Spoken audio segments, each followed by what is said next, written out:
Olá, meus amigos, de volta com o estudo Leis Morais da Vida. O nosso tema de hoje é abnegação. E eu vou fazer uma leitura do livro Sempre Melhor. Número 7.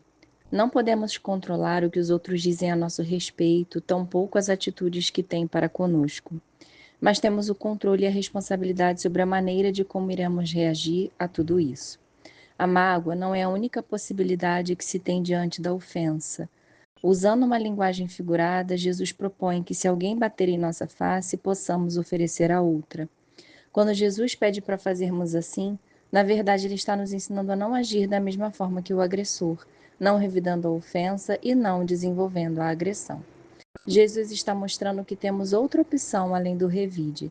Se devolvermos a ofensa, estaremos nos nivelando a quem nos agrediu, e assim ficaremos com a lata de lixo que nos foi jogada. Então, depois dessa mensagem tão importante, né, sobre algo que está vira e mexe acontecendo conosco, que nós possamos seguir essa mensagem, que através desse estudo também da abnegação que vamos fazer agora, nós possamos conseguir introjetar melhor esses ensinamentos e mudar a nossa postura, fazendo a nossa reforma íntima a cada dia. Que assim seja, graças a Deus. Então a gente vai falar de abnegação hoje, né? É o livro da Joana, Leis Morais da Vida.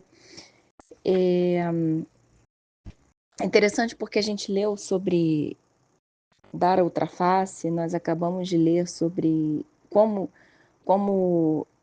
não podemos controlar os outros, mas podemos controlar as nossas ações em relação às atitudes que nos fazem, né?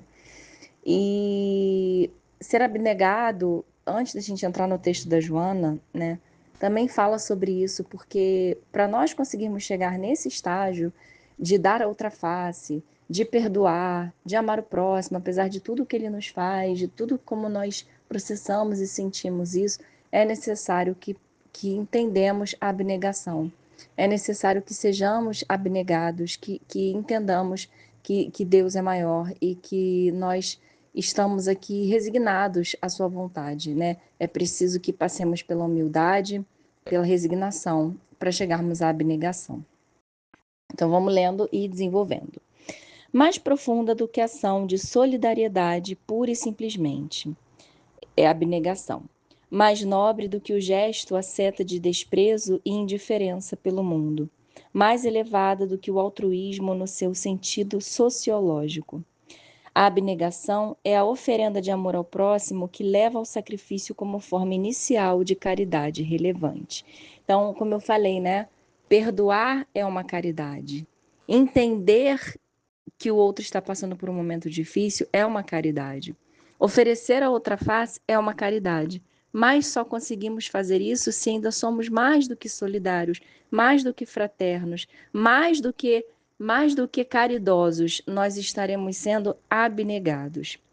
Tem origem nos pequenos cometimentos do auxílio fraternal, com renúncia pessoal, ou seja, renúncia do orgulho, da vaidade, mediante a qual a imolação reserva para quem a exerce a alegria de privar-se de um prazer, em prol do gozo de outrem.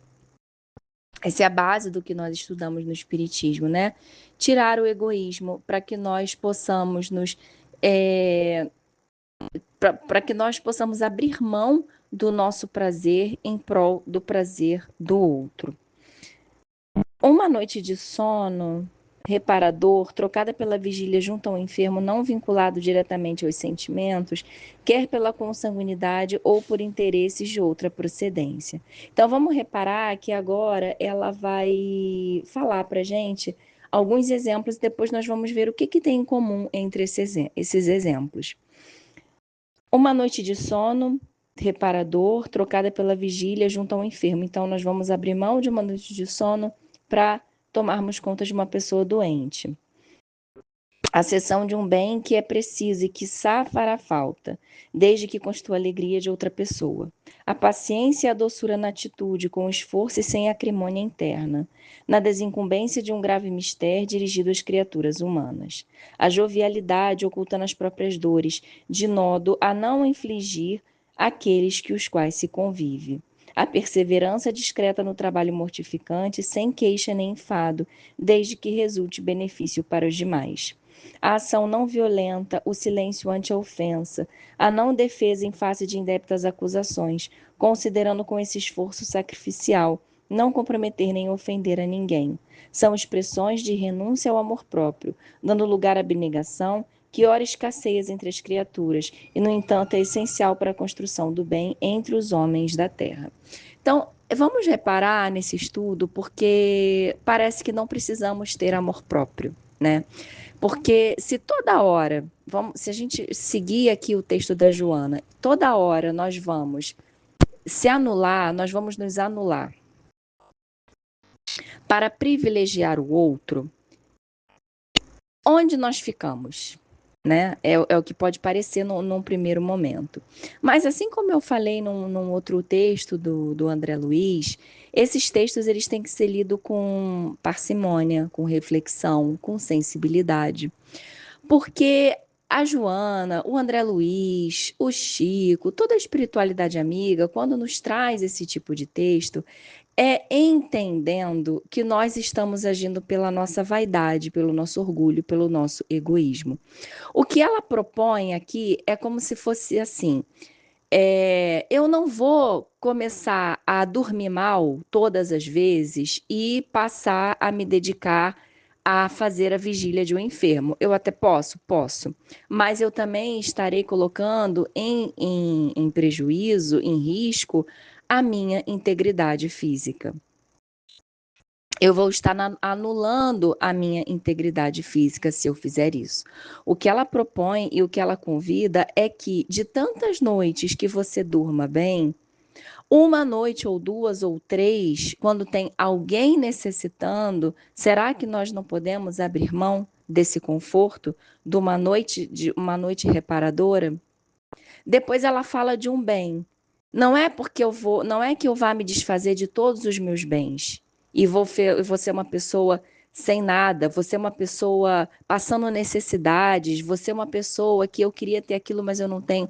Mas será que diante de tantas coisas que eu gosto e daquela pessoa que não tem nada, se ela gosta de uma coisa que eu tenho, será que vai me fazer tanta falta dar aquilo que eu tenho para ela?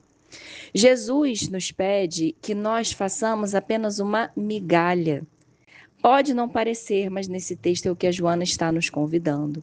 Uma noite reparadora, um bem que nós tenhamos, uma atitude que nós possamos mudar naquele momento, é apenas uma migalha diante de tantas coisas, de tantos bens materiais e espirituais, de tantas bênçãos que nós recebemos.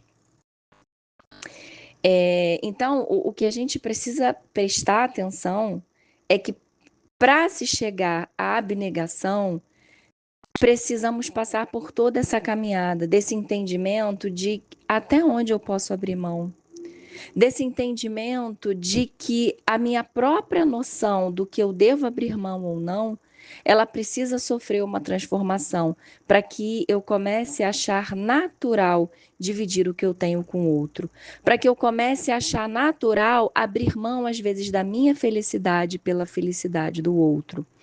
Não é que eu precise estar infeliz, porque em muitas vezes eu sou o outro, certo? Então eu preciso estar feliz, o outro também precisa. Mas será que de tantas vezes que eu estou bem e o outro nenhuma, não vale a pena fazer esse equilíbrio?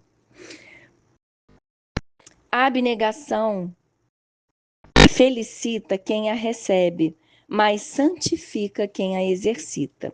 O utilitarismo e o imediatismo modernos encontram soluções eufemistas por meio de processos de transferência para as realizações que recomendam a abnegação de cada um. Nesse sentido, o egoísmo é o entrave dos mais impeditivos para a consecução do sacrifício com que se pode enflorescer de bênçãos a cruz da abnegação. Diante de um esforço que te cabe brindar a alguém que sofre, não transfiras a oportunidade de ser abnegado. Então, essa frase, ela resume muito bem tudo isso que a gente está vendo até agora. Nós precisamos ser abnegados diante de um sofrimento de alguém. Não precisamos doar nossas coisas, doar nosso tempo para aparecer, como é falado nos infortúnios ocultos, no capítulo do Evangelho, né? Não saiba a vossa mão direita o que dá a vossa mão esquerda. Então, apenas para aparecer, nós não vamos começar a ajudar e fazer coisas apenas para aparecer, mas é saber reconhecer, é filtrar a melhor hora de fazer isso. E aí sim, a oportunidade de deixarmos de ser egoístas aparece a todo momento. A oportunidade de fazer um sacrifício aparece a todo momento. O que nos falta é estar atentos para que essa ação, para que essa abnegação, ela possa ser feita na hora correta. Sob pretexto algum, te poupes a operosa produção da felicidade, se o cometimento te exige abnegação. Melhor ser o sacrificado pelo bem e pelo progresso dos seres do que o usufrutuário das coisas. E aqui pode parecer contraditório, mas nós precisamos lembrar do meu reino não é deste mundo. Nós precisamos lembrar de ser o homem no mundo, de estar no mundo sem ser o homem no mundo. Que significa o que vai parecer aqui uma perda de alguma coisa, isso voltará para nós como um lucro, como uma coisa boa, como uma benesse no plano espiritual e nas nossas próximas encarnações. Então, o que a Joana nos propõe é aqui fazer uma escolha entre a minha felicidade e a felicidade do outro por um bem maior, que eu possa ser abnegado e abrir mão da minha felicidade. Porque, segundo a Joana, que é um espírito já elevado, que sabe das coisas, é melhor ser o sacrificado pelo bem e pelo progresso dos seres do que o usufrutuário das coisas. Então, essa frase também ela é bem importante. Não é apenas abrir mão do nosso bem, não é apenas abrir mão do nosso conforto aleatoriamente, mas sim se eu percebo que isso pode gerar um bem maior. O abnegado se desconhece. No ato de espalhar o conforto moral, não entristeças opiniões desairosas, nem te apresentes na condição de mártir a fim de inspirar simpatia. Sê autêntico no dever. Ama com devotamento, e a flama do amor se lhe arde no íntimo, raramente dá-lhe tempo para pensar primeiro em si. Porquanto os problemas e as dores dos teus irmãos em humanidade têm para ele regime de prioridade.